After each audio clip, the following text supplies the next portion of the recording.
So today we're going to be doing a fuel filter change on a 2012 F-350, and I'll show you the steps and the tools you need.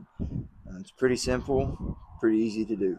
Right here are the tools you'll need. You need a 32mm socket, a pick for your O-ring, and obviously a ratchet as well. This is the fuel filter you'll need. Here's the part number right here. You can get it at just about any part store. Here's your filter that goes in the engine bay, and this is the one that goes underneath where we were draining the fuel out of. There's your new O-ring as well that you'll put on. You're going to want to turn this little yellow knob right here to drain your fuel out of your fuel filter right here. It'll be directly under your driver's side door, kind of towards the back. So you'll sit there and get you a drain pan or like a 5-gallon bucket that I have. You're going to drain a lot of fuel out while you're doing it. Alright, so once that's done draining, you're going to put your 32mm socket on here, and that'll come off, and then it'll expose your filter and your O-ring. So once you have your fuel filter out, don't drop it in your bucket like I did. So it'll come out. You'll have your cover right there, and you go back under here, and you use your pick to take that O-ring off. Oh, you take your pick. Whoops.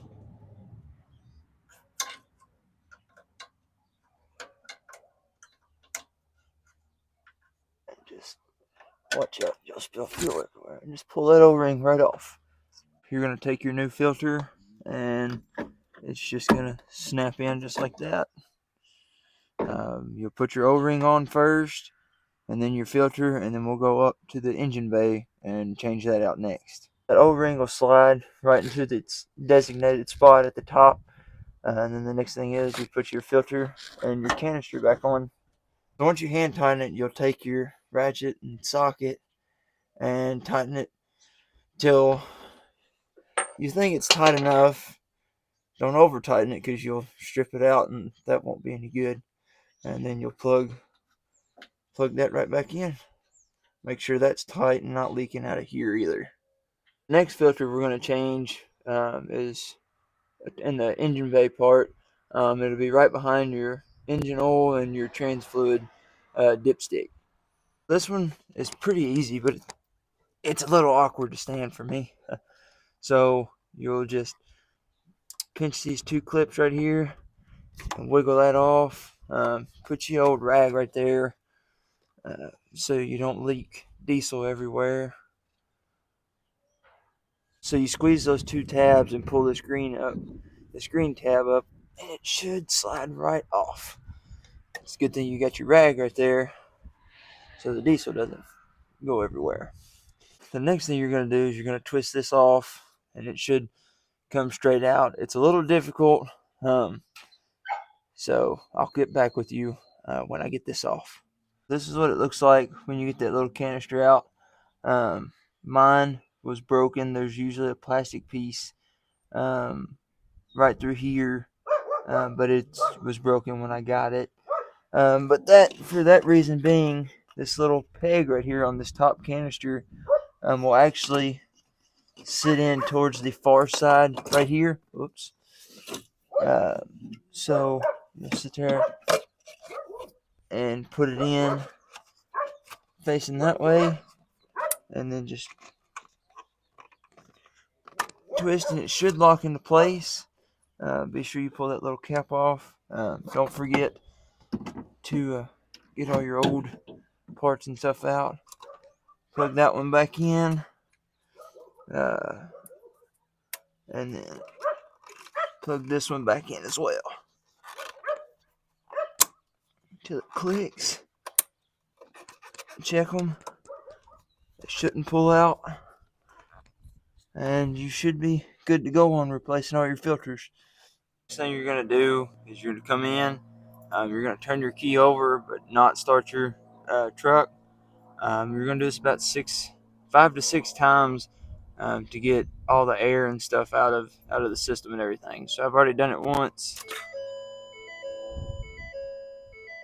and we'll Do it again and let it sit there for about 30 seconds.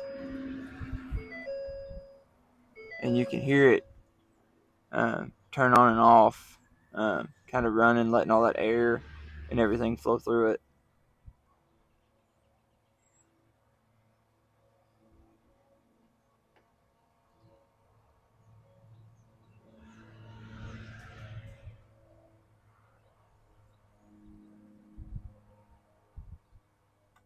And then you hear it shut off, vehicle off again, and then do it again. And then you'll repeat that 5, 6, 7 times. I usually do about 6.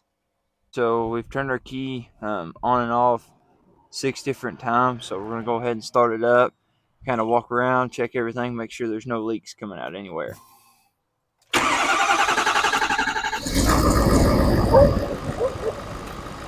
So we're going to start at the bottom right under the driver's door. Make sure that little valve's not leaking. There's no leaks coming out from that little canister. Looks like we're not leaking, so that's good. We're coming up here to the top canister, making sure there's no leaks. Doesn't look to be leaking to me, so we're good there. Little turbo winding up. That's everything on changing the fuel filter on a 2012 F-350. Hope you enjoyed. Hope you learned how to do it and you can do it yourself. Thanks for watching.